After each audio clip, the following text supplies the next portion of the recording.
Cada ano a medicina avança no tratamento de doenças. Conheça as novidades do tratamento do diabetes do tipo 2.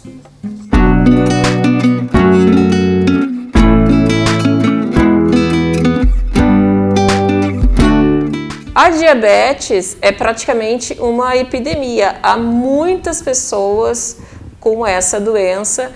E quando se recebe o diagnóstico, o que a maioria pensa? A partir de hoje, eu vou precisar da insulina, de medicamentos e não tem outra saída senão a questão do remédio. Para conversar hoje aqui no Sinta-se Bem a respeito de estratégias, né, o que há de mais novo em relação ao tratamento do diabetes, eu converso com a doutora Débora Balaguer. Seja bem-vinda. Obrigada, Claudinha. Comecei ali brincando, mas na verdade não é uma brincadeira, né? Ela é uma epidemia mesmo, há muitas pessoas com esse diagnóstico. Sim, a diabetes é uma doença epidêmica. A situação do diabetes é que todos nós pensamos que diabetes é açúcar no sangue. O diabetes é uma doença de alteração do hormônio insulina, que tem duas características dessa alteração. Ou a gente tem dificuldade da ligação da insulina no receptor, que é a maioria das pessoas que têm diabetes, elas estão com esse tipo de alteração, elas têm resistência à ligação da insulina no receptor. E aquelas têm um número de pessoas, eu estou falando de diabetes 2, não estou falando de diabetes insulino dependente juvenil, eu estou falando da diabetes largamente epidêmica, né? Onde tem um número muito, mas muito grande da população em geral. Ou então a pessoa não trata adequadamente, com o passar do tempo, vai diminuindo a fabricação do hormônio pelas células beta do pâncreas, mas isso é decorrente do não tratamento adequado. Não que uma pessoa que tem diabetes, ela inexoravelmente vai ter que usar insulina. E também, gente, se tiver que usar insulina, tá tudo bem, porque hoje tem um arsenal muito grande de insulina, tem insulina que usa só uma vez por dia. Bom, o que a gente vem trazendo? Vem trazendo uma esperança e uma alegria para a abordagem do diabetes. O diabetes, ele é uma doença hormonal, que se caracteriza por um terreno inflamado. Então, existe determinadas situações que estão presentes na vida da gente que podem levar ao diabetes, como, por exemplo, a obesidade. Aquela pessoa que tem uma barriguinha, seja do sexo feminino ou do sexo masculino. Essa pessoa tem mais inflamação pelo aumento da quantidade dos adipócitos. Então, ela tem que ficar ligada, porque ela pode fazer exames mais simples e não aparecer ainda diabetes, mas ela tem pré-diabetes. Aí tem que fazer exames específicos. A gente hoje não precisa usar só a hemoglobina glicada, que a gente vai ter que esperar que ela atinja uma cifra maior ou igual a 5,7%. O que é a hemoglobina glicada? É a ligação do açúcar com a hemoglobina nos últimos 3 meses. Quando essa ligação é maior ou igual a 5,7%, se diz que o paciente tem pré-diabetes. Mas já se sabe que tem marcadores muito mais sensíveis, que a gente consegue às vezes diagnosticar com 10, 15 anos de antecedência, que é o PTGTP. É um marcador de velocidade de ligação do hormônio insulina ao seu receptor. Lembrando que cada hormônio, os hormônios são sinalizadores químicos que comandam a ação celular. Eles são como se fossem gerentes, diretores da célula, porque tudo que acontece no corpo humano acontece dentro da célula, mas a célula manda em tudo. Então, tudo que está acontecendo de bom, que a gente conhece pelo nome de saúde, está acontecendo na célula. Tudo que a gente conhece Quem coordenou foi o hormônio. Sim, entre outras coisas, o gerente da função total da célula são os hormônios.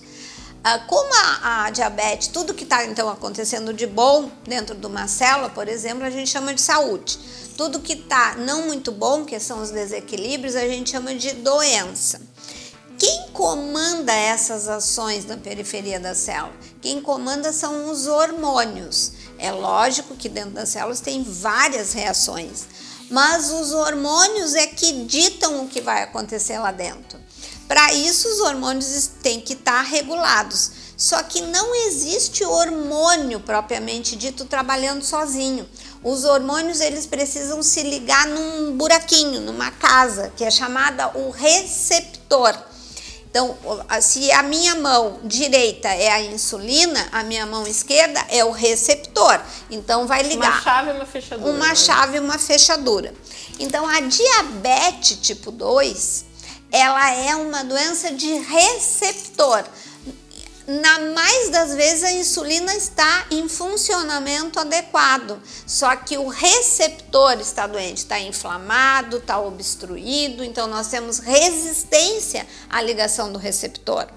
Existe uma velocidade entre a ligação da insulina até o momento que a insulina, o hormônio, até ela chegar no receptor. Essa velocidade é medida através de um marcador, que é o PTGTP, que nos permite fazer diagnóstico precoce, antes de ficar esperando o sangue. Então, isso é um fator importante.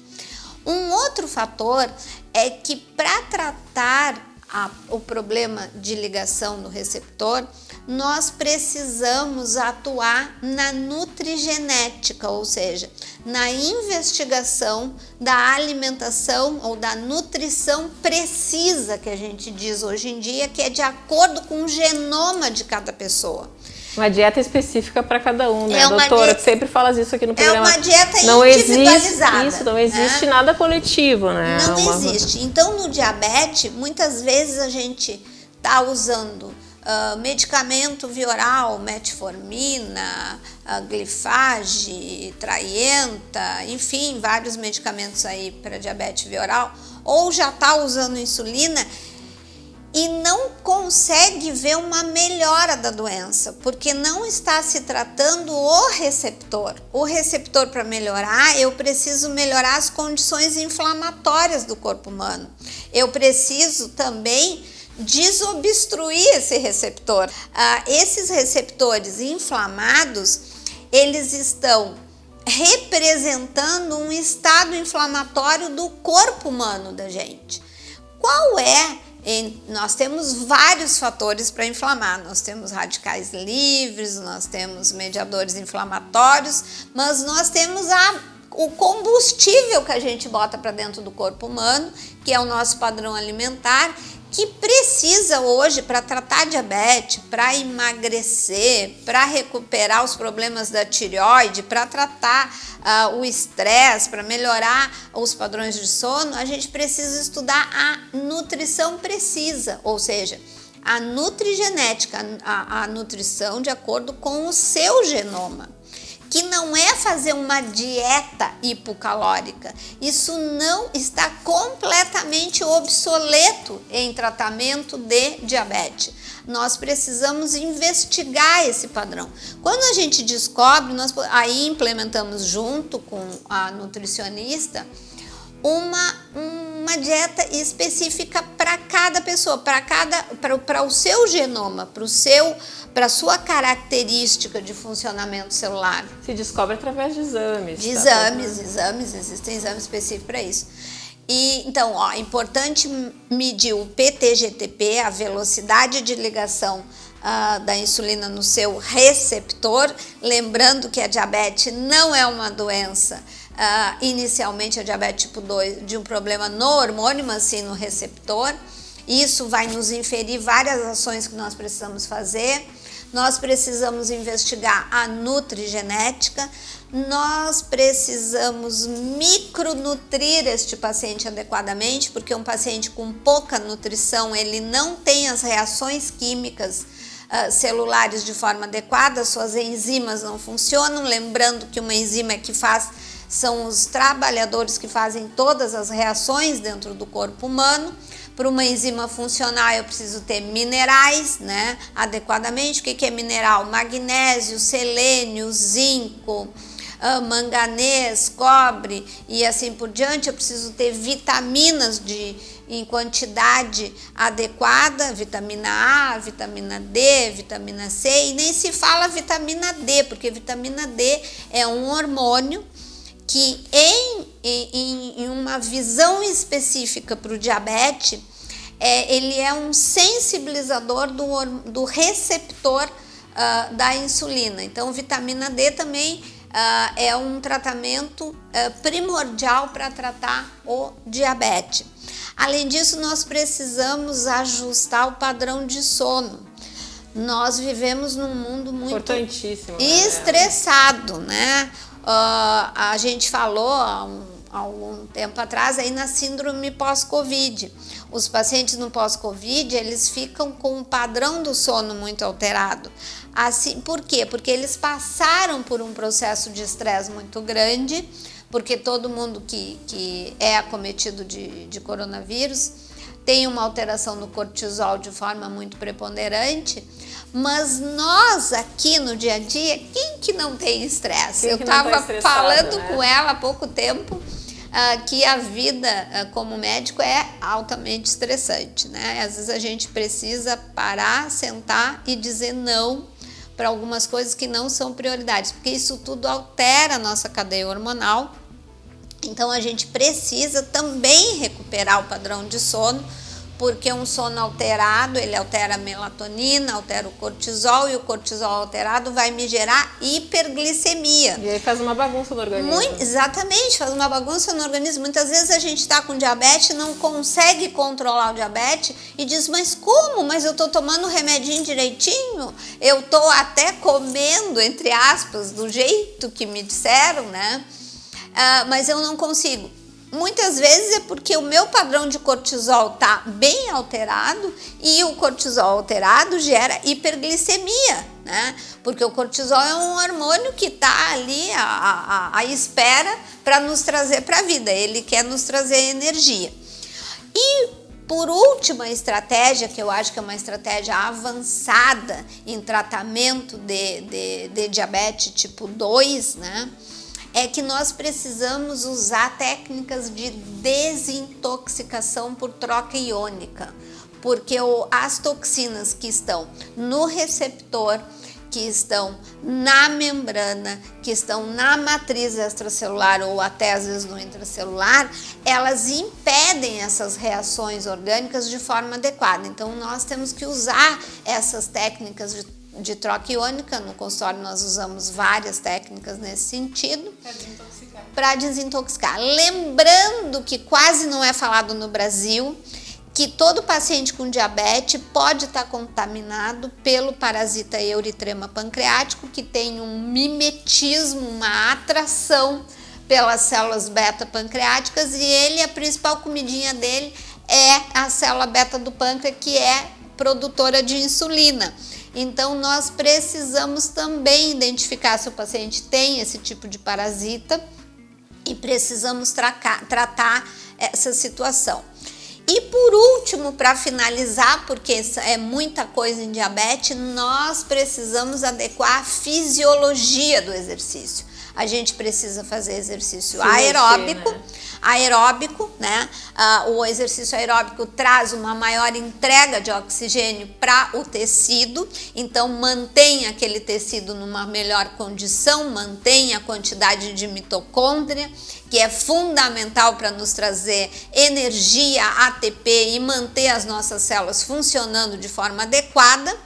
E nós precisamos também, dentro da fisiologia do exercício, que é um arsenal terapêutico para diabetes, não só para diabetes, mas para todas as doenças metabólicas, inclusive para o câncer, que é uma patologia que nós tratamos a parte integrativa, a parte da imunidade do câncer.